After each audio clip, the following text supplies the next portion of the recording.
St. Louis has been one of the best sports cities in the United States over the past century. The 1960s were a unique time of success and change in the sports scene in St. Louis.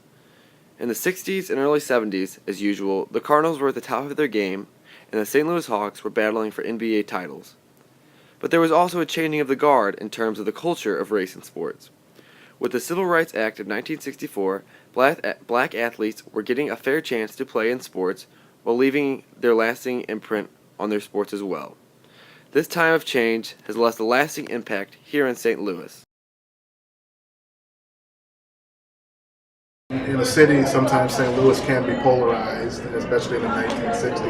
And a lot of times professional sports teams can bring communities together, even the little polarized communities of blacks and whites aren't getting along in their community. A lot of times it is a sports team, and at that time the St. Louis Cardinals had a name prominent African-American baseball players like Bob Gibson, Curt Flood, and then you're winning championships and winning World Series. That seems to bring a community together behind that team. So in that way, just through what they do on the baseball field, they're doing their part to kind of help race relations just by going out and helping the Cardinals win championships. Robert Bob Gibson was born on November 9, 1935 in Omaha, Nebraska. Despite a childhood that included health problems such as rickets and a serious case of pneumonia when he was 3, Gibson was active in sports in both informal and organized settings, particularly baseball and basketball. Gibson attended Creighton University on a full basketball scholarship. In 1957, Gibson received a $3,000 signing bonus to sign with the St. Louis Cardinals. He delayed his start with the Cardinals for a year while playing basketball with the Harlem Globetrotters. In his first year with the Cardinals in 1959, Gibson switched between the bullpen and the starting rotation. Although many of the members of the Cardinals organization thought that Gibson was talented enough to be in the rotation, Gibson thought that he was not played because of his race. He and other black players believed that manager Sally Hemus had a racial prejudice. Hemus thought that none of the black players were good enough to make it to the major leagues and would not play them. Once Hemus left the Cardinals, Gibson began to thrive. In late May of the 1962 season, Gibson pitched 22 1/3 consecutive scoreless innings on his way to being named to his first National League All-Star team, just 1 year after Hemus had been fired. Clearly, Gibson had the talent to pitch and no longer had any racism holding him back. In the 1964 season, the Cardinals had earned a spot in the World Series.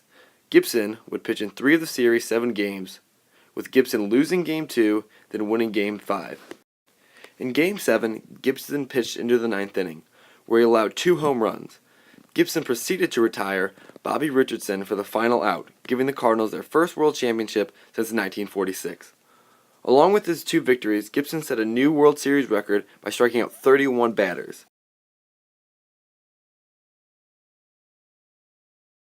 Gibson was, besides having a great arm, a great competitor, a really good talent. He's also a basketball player as an athlete.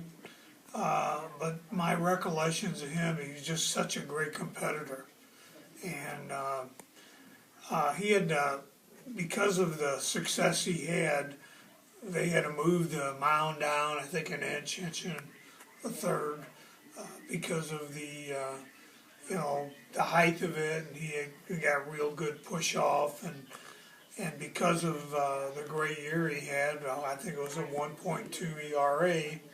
They lowered the mound, and so he kind of really changed a little bit of the game, because the pitchers can't get the leverage they once did when that mound was a little bit higher. So I think Bob, really was a tremendous pitcher in his time. He didn't have all the assortment of pitchers that they have nowadays with the, the cutter and the slider, and a lot of pitchers use a change.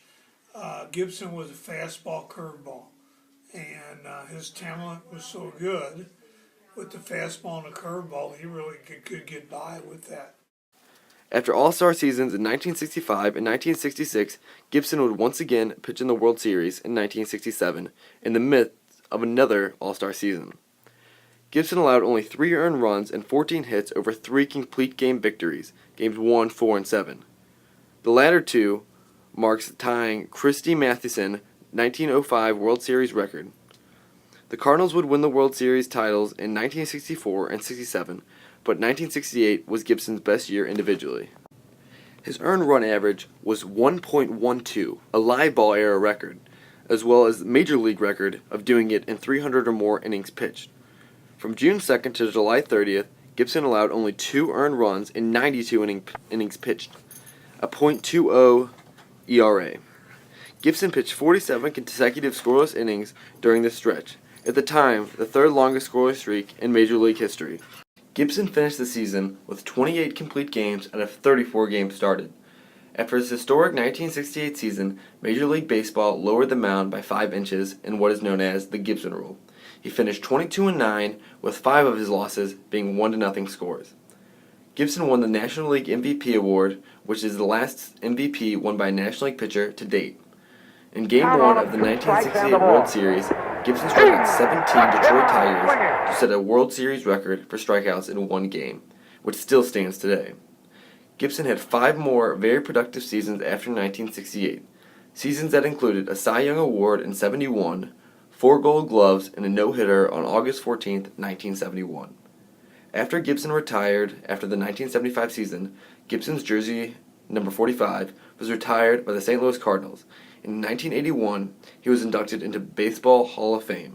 In 1999, he ranked number 31 on the Sporting News' list of 100 greatest players, and was elected to the Major League Baseball All-Century team. He is a star on the St. Louis Walk of Fame.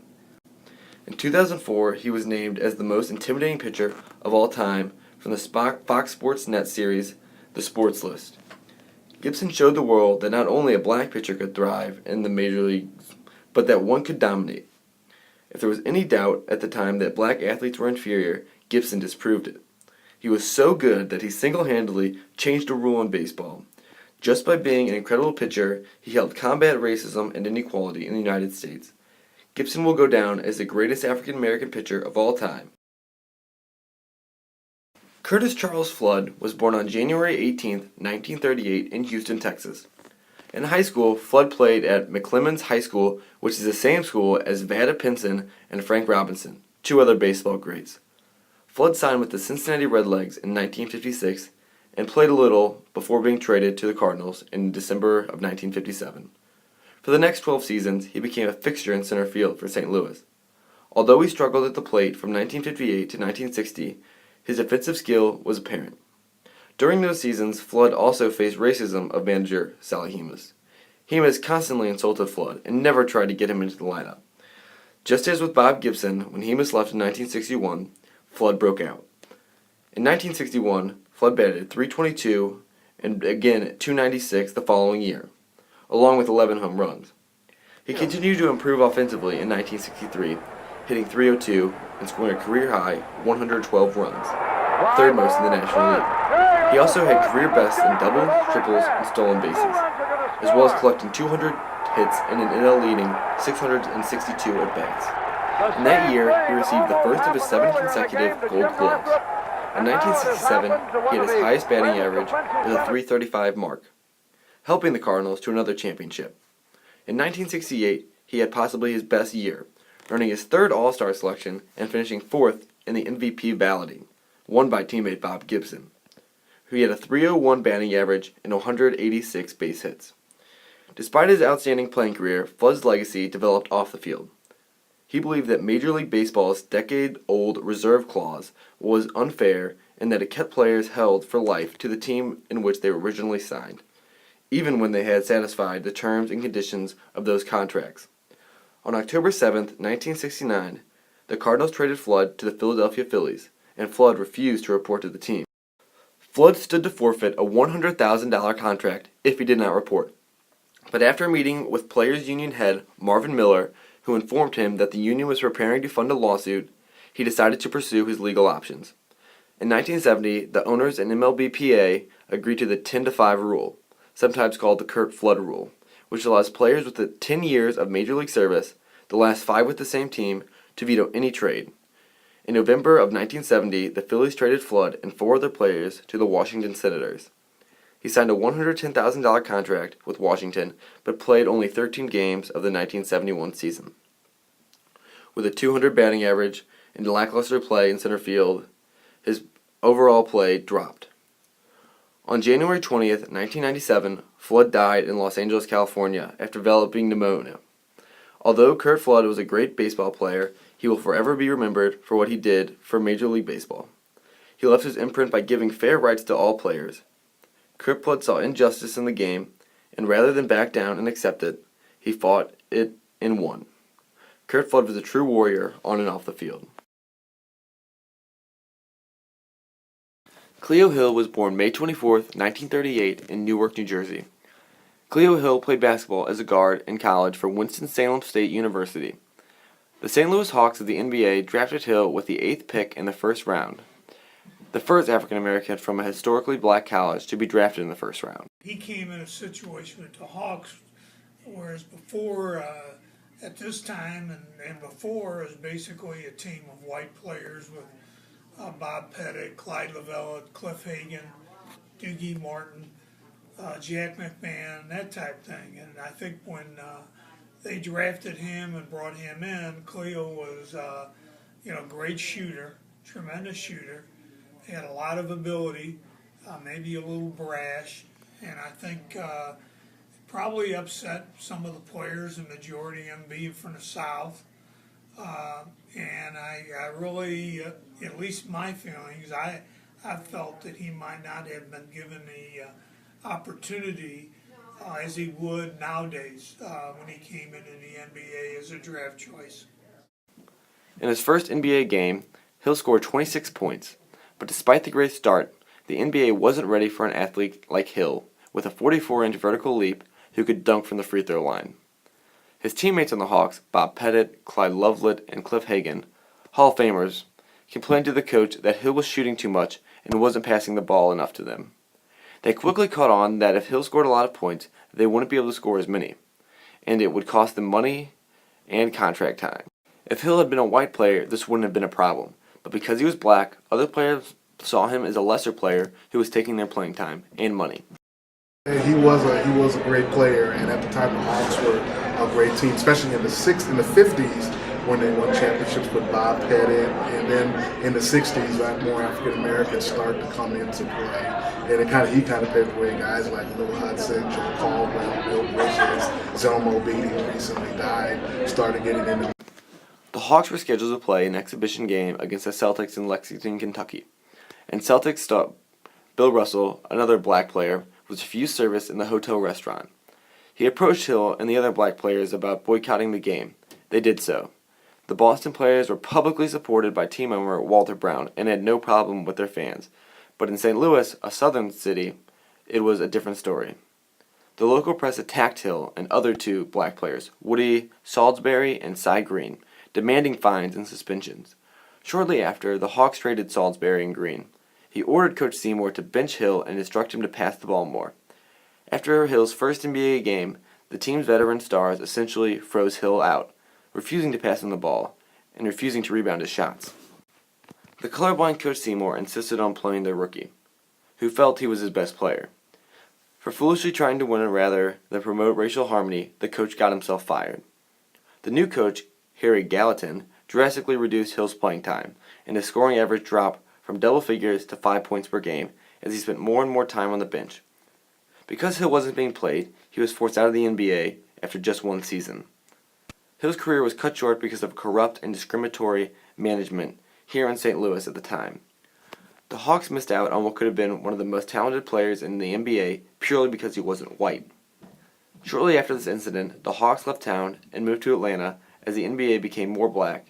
A lot of people will tell you who grew up here like that the reason why the Hawks moved to Atlanta because of St. Louis Hawks were becoming too black, so to speak. Really? And then the St. Louis Blues came in at that time in the late 1960s. So if you talk to some of the old timers around there, they'll tell you that they thought that Blues coming in and the Hawks becoming more and more prominent African American team were some of the factors of them moving, to Atlanta, and they weren't being supported like they were in the 1950s.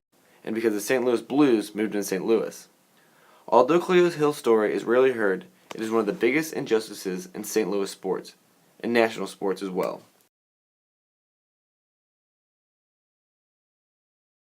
Arthur Ashe was born in Richmond, Virginia on July 10, 1943. In March of 1950, Ashe's mother, Maddie, died from complications related to her pregnancy at the age of 27. Ashe's father was a strict disciplinarian who forbade him to play football, which was a popular choice for many black children at the time. The Ashe's house was located on the grounds of Brookfield Playground, Richmond's largest black-only playground, which also had a tennis court. Ashe began practicing on the court and learned a few basic strokes from another young player, Ron Charity. Tired of having to travel great distances to play Caucasian youth in segregated Richmond, Ashe accepted an offer from a St. Louis tennis official to move there and attend Sumner High School. Ashe was awarded a tennis scholarship to UCLA in 1963. During his time at UCLA, Ashe was a member of the ROTC, which required him to join active military service in exchange for money for tuition. He was assigned to the United States Military Academy at West Point, where he worked as a data processor. During his time at West Point, Ashe headed the Academy's tennis program. He was discharged from the Army in 1969. In 1963, Ashe became the first black player ever selected for the United States Davis Cup team. In 1965, Ashe won the NCAA singles title and contributed to UCLA's winning the team's NCAA tennis championship. In 1968, Ashe won the United States Amateur Championships against Davis Cup teammate Bob Lutz. He also won his first U.S. Open, the first of the Open era. In January of 1970, Ashe won his second Grand Slam singles title at the Australian Open, and in 1970, Ashe turned professional. In 1975, Ashe won Wimbledon, defeating Jimmy Connors, who was an East St. Louis native, in the final. He also won the season-ending championship WCT Finals. He played for a few more years, but after being slowed by heart surgery in 1979, he retired in 1980. Ashe remains the only black man to win the singles title at Wimbledon, the U.S. Open, or Australian Open. Arthur Ashe was a Wimbledon champion, and when he moved here from I'm not sure where, like somewhere on the East Coast, he moved here to St. Louis because of the great tennis tradition that St. Louis had, and there also was some great coaches here on the tennis level that he felt could really help him and have him improve to the point where he become an elite tennis player.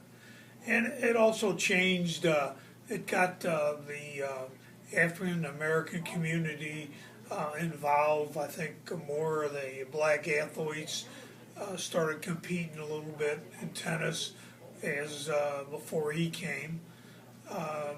But he was, and not only was he a good tennis player, he was a good human being, a very intelligent guy, and had a tremendous influence on tennis in St. Louis. In fact, a friend of mine who went to Pattonville High School, Chuck McKinley, got really involved, I think because of Arthur Ashe when he came here, and Chuck McKinley ended up being a Wimbledon winner.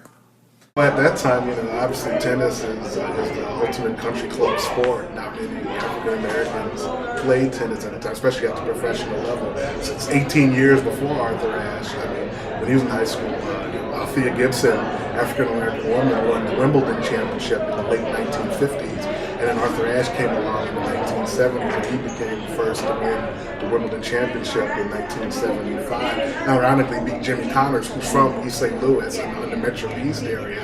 And then Arthur Ashe, obviously that broke down a lot of barriers. Then you didn't see a lot until later on with the Williams sisters and great players like that. Well, Arthur Ashe was just a tremendous intellectual human being. He was brilliant with books, and he just, broke down barriers, not only with his tennis racket, but with his mind and his thoughtfulness. And that's the kind of way he fought through racial barriers that he had to overcome. Like I say, tennis, there's really, many playing tennis on a professional. The country court. club aspect Yeah, it's of a it. country club, and we're playing baseball, we're playing basketball, we're playing football, track and field, and prominent African Americans in those sports. He was one of the few in the history, especially back in the 60s and 70s, to play professional tennis. So that was really a big deal when he won Wimbledon in 1975. He is one of only 2 men of black African ancestry to win any Grand Slam singles title. In September 1988, Ashe was hospitalized after experiencing paralysis in his right arm. After undergoing exploratory brain surgery and a number of tests, doctors discovered that Ashe had a parasitic disease that is commonly found in people infected with HIV. A subsequent test later revealed that Ashe was HIV positive. After Ashe went public with his illness, he began to work to raise awareness about AIDS and advocated teaching sex education and safe sex. On February 6, 1993, Ashe died from AIDS-related pneumonia at a New York hospital. His funeral was held at the Arthur Ashe Athletic Center in Richmond, Virginia on February 10th of that same year. Aside from being a great tennis player, Ashe was also an active civil rights supporter. He was a member of a delegation of 31 prominent African Americans who visited South Africa to observe the political change in the country as it approached racial integration. Some of Ashe's greatest honors are as following. In 1979, Arthur Ashe was inducted into the Virginia Sports Hall of Fame. In 1985, he was inducted into the International Tennis Hall of Fame. On June 20th of 1993, Ashe was posthumously awarded the Presidential Medal of Freedom by President Bill Clinton. Arthur Ashe was a sterling model for all black people at the time. He didn't play basketball, football, or baseball, was a sterling model for all, a country club sport only played by whites. He broke that barrier and got blacks more involved in tennis. Without Arthur Ashe, there may have never been a Serena Williams or Venus Williams. Ashe truly broke the color barrier of white, rich sports.